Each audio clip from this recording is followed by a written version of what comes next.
Hey, we want to welcome everyone to the IWCA show. We are so happy to have Joe Rocheleau here with us. He is a board member, has been very active with the IWCA for a number of years. We're looking forward to getting to know him a little better. But first of all, Joe, thanks so much for making the time. How are you doing? I'm doing great. Thanks for having me.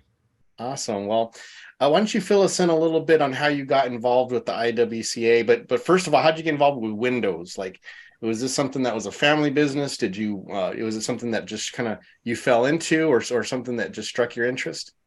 It was not a family business. Honestly, it was a 18-year-old young kid wanting to get attention. And me and a buddy of mine, we were like, hey, we can make money cleaning windows. And so, we bought the stuff and, we were doing storefront glass and we were Mhm. throwing our squeegees across to each other. And I'd mop the window and throw him the mop and he'd throw me a squeegee. And it was just like a big show to both of Right. us. And, neither of us ever thought it could be a career. It was just something that was fun to do. And, as things go, it was just like, oh, wow, I can actually have a job doing this. And so, I had just done window cleaning for years and years and years and worked for other people. And, I've always stayed in the janitorial building maintenance kind of field. Mhm. Um, I got with Jaffe Contracting, who I'm with right now. 11 years ago Wow. is when I started here, and I started as a high-rise window cleaner. So I was just hanging Okay. the buildings in Charlotte, doing the things I needed to do, and it was funny because there's so many guys here that were just so much faster than me and so much better than me. And, I'd be on a drop and they'd be on the ground and they'd be just chanting my name, like, trying, I don't know if it was trying to get me to go faster or what else, but I'm just looking down going, this isn't helping.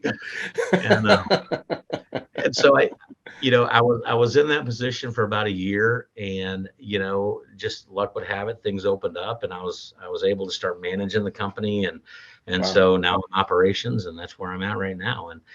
And the company's been with the IWCA for forever. We were one of the very early members, Mhm. and so, but coming to Jaffe Contracting, that was my first exposure to the IWCA, Mhm. which says a lot for a lot of people that, Yeah. there's a lot of people that don't have exposure to the Yes. IWCA. They don't know. And so when I got here, the owner of the company was like, hey, I want to get you certified. I want to get you trained. And so that's when I got my high rise specialist certification.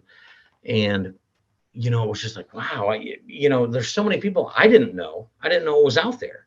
And Mhm. so being exposed to that was just, an amazing, grateful thing because, back in the day, high rise window cleaners would kick something and say, yeah, that'll hold me, you know, Yeah, right. and now because of the IWCA, there are, the certifications, there are standards, there's OSHA regulations, there's Mhm. anchors have to be inspected, all these other things that play in part to keep everybody safe that keeps people from being a cowboy, so to speak. Yeah, no, there certainly was all. I mean, there still is. There's always going to be cowboys for sure, but I feel like, and a lot of this is thanks to the promotion of the IWCA, the concept of taking safety as part of the job is this. It's Absolutely. just it's just as a tool. As you put it on your tool belt and you got your squeegee and your washer, you've got your safety practices, and especially for high rise. With the new RDS standards, the IWCA has been in the front trying to promote, the safety aspect of that. So Absolutely. it's pretty wonderful for, just knowing that there's going to be, that one extra person who's going to get to go home to their family because they took the precautions that maybe the year before they wouldn't have because they didn't think it was that important. Exactly. My big thing is that I say to my guys here is I want you going home in the same condition that you showed up this morning in, Yeah, you know, absolutely. and that's our goal. God forbid, no, none of us ever want to see anybody hurt, Yeah. so we practice, we push the safety that we need. Yeah. Now, when you went into your position of management or supervisor or whatever you're with right now, Was that something you had been aspiring for, or was that something that just they looked at you and said, "Hey, you've got the qualities. Have you thought about doing this?" I think it was twofold. I started here when I was 40 years old. And so obviously at 40, Mm-hmm. you don't want to be hanging 50-story buildings for the Yeah. rest of your life. So back in my mind, I knew that I wanted something more. um, and it was just within, the effort involved and, planets aligning and whatever you want to call it, that the position opened, and I was very thankful to take it. And now I'm getting older. You can't you just don't want to do some. Actually, let me stop there, because I've got some guys that are still hanging buildings that are my age. Yeah. And there's days where I go, hey, I scheduled you to do a ground building today. I wanted to give you a break. And they get mad at me Right. because they want to be on the 40, 50, Yeah. 60-story buildings. And I'm like, I don't understand, but that's what they want to do. That's what they That's do. Yep. where they feel that they are the best. And Yeah. I'm telling you, you watch some of these old timers, it's like watching a ballet. Right. You watch them clean glass, and it's like, holy moly. Yeah. It's just so prestige. Yeah. It's just unbelievable. Yeah. It is. It's pretty amazing. And like you said, everyone's built different. Everyone. Exactly. Some people are just built to do that, and they're happiest when they're in their element and they're doing what they know how to do best. And like you Yeah. said, you kind of don't want to. It's almost just it has the opposite effect. It discourages them when you start trying to Sure. give them breaks or Sure. yeah, And you know for what I sure. have to say? When I was hanging, it was the funnest job I ever had. I don't think I've ever not loved coming to work in the morning. It was like, do I get to grab my chair and ropes, or am I just using a pole today? So, Yeah. you get excited. I'm like, oh man, I'm on ground. All right, whatever. Um, yeah, you just, it was super exciting. And I talk to property managers every day, and they're like, hey, do you do this stuff? Did you ever do it? And I'm Mhm. like, yeah, man, I loved it. Um, it's a love it or hate it kind of gig. Oh, for sure. There's really no in between. Right. And oh my God, I love being on the wall. I Nice. loved being on the wall. It was just it was the greatest thing. So Wonderful. So Jaffe was the one who introduced you to the IWCA in a sense. Then is that yes, correct? And, yes. and so did they tell you, hey, you're going to be our company's representative in the IWCA? Is that how it worked out? Or No, no, that's not how it came about. It was, hey, we want you to get the safety training so that you know what you need to do, and then that you're prepared and you're safe. That was the end of it. It was, we want you to be a high rise specialist. Um, I was a crew leader at this point, but I was still hanging. Mhm. And they wanted to make sure, he just really wanted to make sure I was being safe, that I was teaching safety, that our guys were all doing a safe thing. So it really wasn't uh, a face of the company or anything like that. It was just strictly, we want to operate under the conditions that one, OSHA wants us to be at, IWCA, who is the standard for safety in this industry, where they wanted us to be at, and then following those procedures. Nice. Um, so yeah, that was the initial. Then it grew into years where I told the owner, I said, look, I want to be more involved in the IWCA. Mhm. And so, which is funny because I've got a lot of friends that are in the IWCA, and I said, hey, I want to get more involved. I want to be a board member. I want to do this and I want to do this. And they're like, calm down. Why don't you join a committee? Let's let you join a committee, and we'll see where you're Uh, at. And so I joined the education committee, and so I was on that for a year, and which was great. It was amazing to just be a part of it and to see the conversations that are had during those committee calls. Talking about where the safety is in our industry, where we need to go, what steps we need to take to help people, what we need to do. It was just a great year. And then it was great. I had the opportunity. I got a call saying, hey, we got opportunities for the board. Let's go through the steps of that. And that's what we did. And whew, It's been a good 2 years. Been a good two Nice. years. Well, they are certainly keeping you busy. What committees are you on now? I am on education committee and membership committee and convention committee. Convention Yeah. committee, the most of my time. Absolutely. And I wanted to talk with you about the convention because a lot of people who do know about the IWCA, it's the convention that they think about. When they hear Sure. IWCA, they don't think of the organization necessarily. They think of the convention once a year with the training and the classes and, the banquet and all the different opportunities to get certified in different things. That's what they're thinking. But it doesn't just miraculously show up that day and everything is Oh no. organized. Oh There's work no. that's It does involved with not. that. So could you just please share with us just from the beginning, from when you first started planning, because we got our IWCA convention coming up early 2023. It's going to be in Vegas. When did you start planning for that convention? Oh, so the day after the 2022 convention. Uh, and the reason I say that, don't get me wrong, there is some planning that happens prior to that. Sure. So for the 2022 convention, I was a first year board member. And so at my first board meeting, they were like, hey, we need a chair for the convention committee. And everybody just stared at me. And I'm like, okay, I'll do it. So I really knew nothing about planning a convention, nothing about, what it took to go into it. Mm-hmm. Backtracking a little bit, there's already some things that we're planning for 2024. Mm-hmm. So there was already some things that were planned for 2023 that, was not in my knowledge. But so this convention, we have a convention call every month. And so the February convention call was our first convention call after last year's convention. Typically that first call of the year, I try to do like a review. I get everybody's input on how do you think the convention went?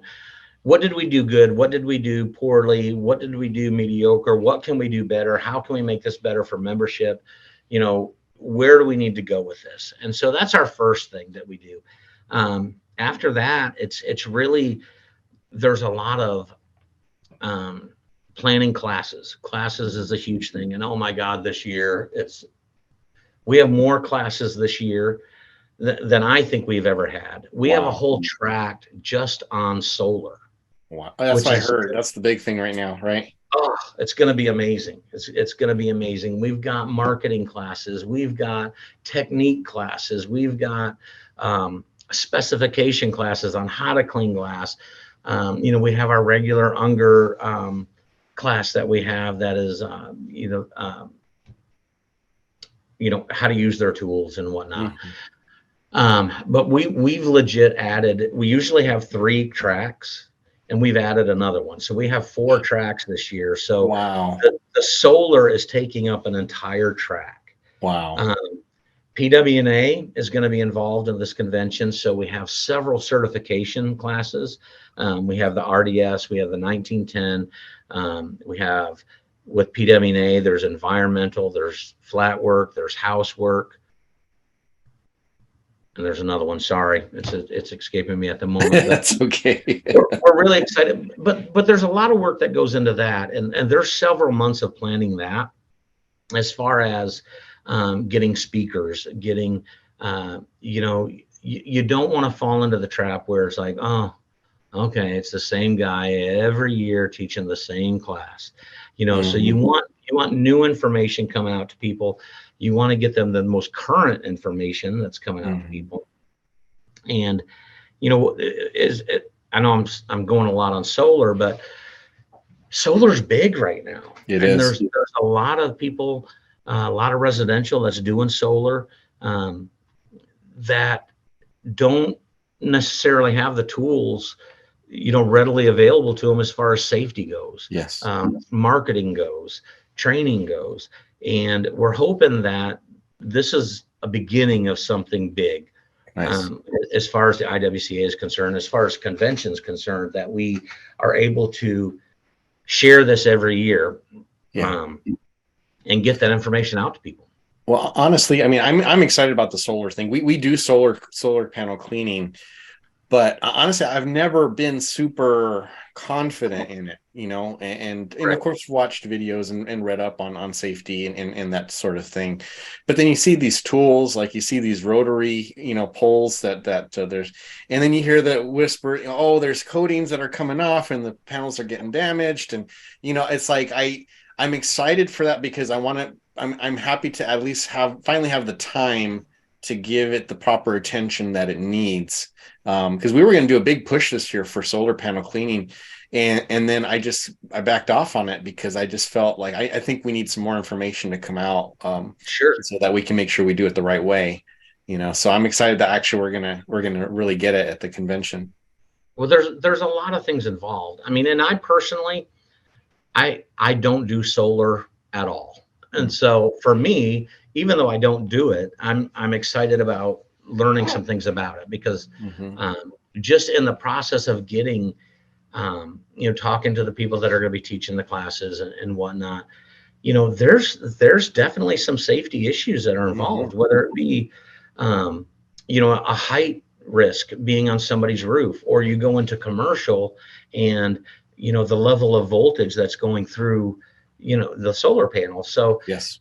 it's our biggest thing, IWCA is all about safety.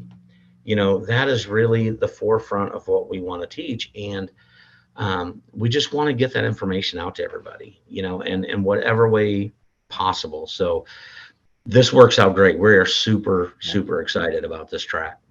Very cool. So that's like the pre-planning stuff. But then the days of the convention. Oh, Tell us what is that like? Because I know all the board members and other members who are involved in helping. They're there a couple days before, a few days before, to get things going. So what is that? What is that week like? That week of activity, for people like you who are fully involved. I bring 5 pairs of shoes. That's what it's like. My feet are hurting bad during convention. There's a lot of, obviously there's a lot of moving parts, to convention. And so, um, and there are so many people involved. Um, my convention committee, my co-chair is Brandy Harper, Mm-hmm. who is just an amazing person and Yeah, she's awesome. really, really puts forth so much effort and loves this organization. And safety is, she has the mindset that I have as far as safety goes, that everybody needs to get this information. Mm-hmm. So what she has really helped us get with is we are actually going to have an IWCA staff this year, where, in years past, it's been the board that's been, shuffling all over the place, taking care of the trade show, taking care of this. We've actually got a staff that's dedicated to those things. We've got Nice. a crew leader that's going to be handling classes. We've got a crew leader that's going to be handling registration and hospitality. We got a crew leader that's going to be handling trade show, which allows us as a board to make sure that members are happy, make sure members are taken care of, make sure that vendors are taken care of. So those are the things that, at convention, you're running around making sure that, it's so simple as, oh my God, did they get the breakfast out for the keynote? Or, hey, we ran out of coffee, which you don't think that's a huge deal, but when a member comes out from a class and just, oh, I just need a cup of coffee, Right. and the tap's empty, that's a huge issue Sure. because it's not like these guys aren't spending chump change to get here. Right. It's an expense to get your guys here to teach them, and something that you would think is minuscule as coffee is really not Mm-hmm. minuscule. Mm-hmm. So there's those kind of things. There's registration, trying to do everything you can, which that's our next step on our next meeting. Everybody that's registered, we have to have the name badges and, get all that put together. And there's a lot of people that, you want, they want the convention to hit on their 2023 budget. Mm-hmm. So they're not even registered until January. Right. Totally understandable. I get it. I do the same thing. So there's a lot of like just with the name badges, that's a lot of last minute things getting together and having it organized so that when a member walks up to the registration desk, there's not a bunch of Who are we're you able to, again? Are you yeah, sure you bought your ticket? exactly. And we're able to just greet them and say, hey, I got you right here. You're set. We give them the things that they need. Um, the maps to where classes are, things like that. There is a ton of planning. And so up until probably August, we were just doing our regular convention committee calls once a month, and, we would go over all the details that we had, update everything. Come August, we started a subcommittee. And so probably half of my committee was handling other things, so we were Sure. having 2 calls a month just to make sure that we got everything handled. And it wasn't an overbearing thing on the rest of the committee. Right. Yeah, So that's cool. Well, one thing I do want to compliment the IWC as a whole, but in particular the last couple conventions, you can tell there's a shift towards making sure that the organization as a whole is welcoming, especially to new people there. And when you go to a business conference, it's a business conference. You're there. You're a lot of responsibilities on your shoulders, as it should be. There's nothing wrong with that at all. But it's you're kind of going through. You do the things. You're responsible for your own. What you get out of that convention. I went into when I first started going to the conventions.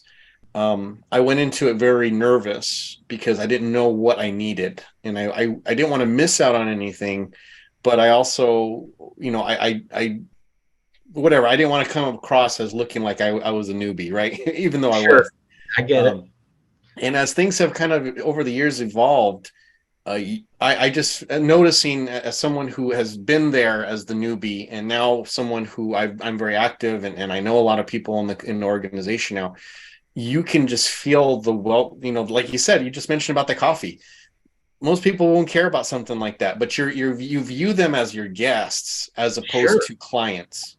Right. And that difference comes across in that you want them to be comfortable. You want them to have as good a time as they can, but at the same time, you also want them to be able to not have to think about anything else while they're learning, while they're in their classes, because frankly, this for many of us, like myself, this is really the only time of the year we really take business courses, where we're actually learning, we're getting education to help us to be better business owners. This is it. We're not taking other classes, so we have to make the most of it. So something as little as, oh man, I finished this class, I've got another one, I could sure use a cup of coffee just to wake myself up to get ready for the next one, and it's not there.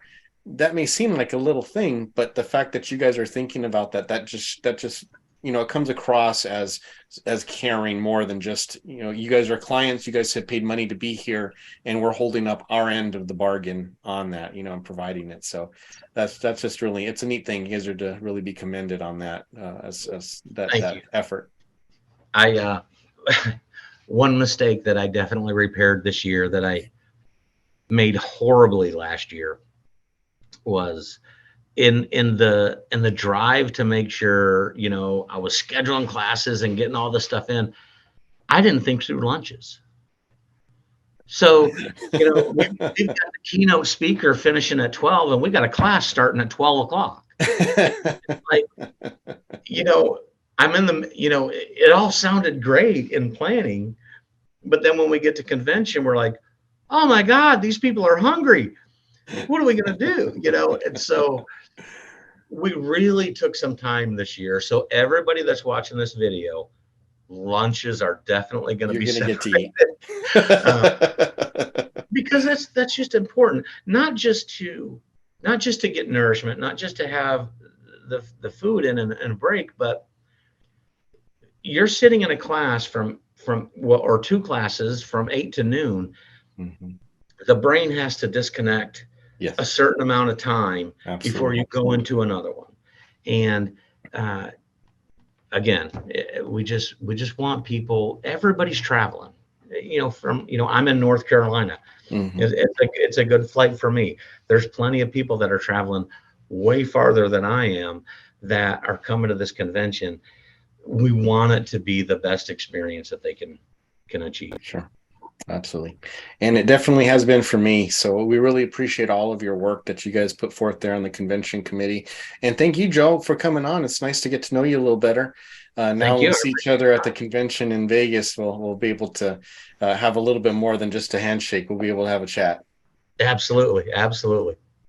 And thank you guys for listening. We hope that interviews like this really help you to kind of get to know the members of the IWCA better, but also all the work that goes into it. That when you come to a convention or when you take part in any aspect of the IWCA, you see there's a lot of planning, a lot of love, a lot of care put into that, and it's stuff that's going to benefit you and your business. So thank you so much for listening. Thank you again, Joe, for joining us. And you guys Thank take you. care. We'll talk to you next time.